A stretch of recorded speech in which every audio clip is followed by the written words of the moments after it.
Hi guys! So lumabas kami nung Sabado pero yung video na ito ay ngayon ko lang in-upload kasi medyo busy. So kung makikita nyo, dito kami dumaan sa kabila na merong maraming restaurant na nakahilira.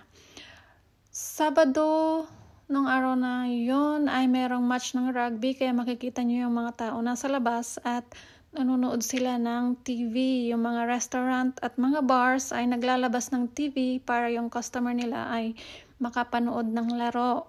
So, pag weekend tapos merong laro, sobrang traffic. Lalong-lalo na pag dito ginanap yung laro sa stadium nila. Kasi sobrang daming nanonood kahit galing ng ibang bansa, pumupunta sila dito para manood ng match ng laro.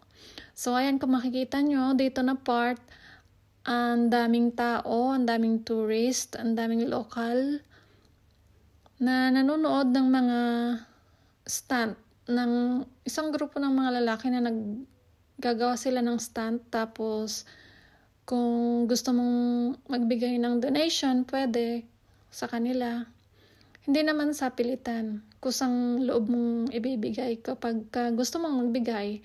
So, ayan, sobrang dami ng tao. Tapos, sobrang daming ingay nila. Tapos, interesting itong part ng viewport.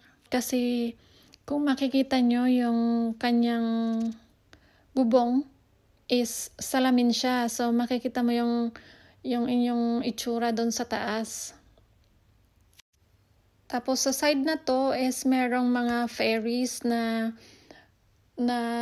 sasakay ng mga tourist papunta sa parang maliit siya na island na pwede kayong mag-island hopping, parang ganun. Tapos, laging marami ding tao dyan na sumasakay. Tapos, ito yung sinasabi ko na merong salamin, tapos makikita mo yung reflection sa taas. Ayan. Parang familiar. Meron din tayo niyan dyan sa Pilipinas. Charot, joke lang. So, ayan, ang daming taong nanonood. Tapos, yan yung paligid. Ayan. Oy, may nahagip.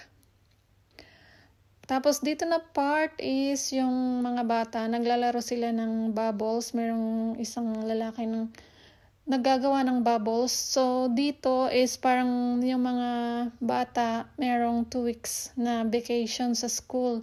So, hindi ko alam kung kailan yung balik nila, pero nakabakasyon sila ngayon. Parang ang sarap mag-aral dito kasi parang ang daming bakasyon.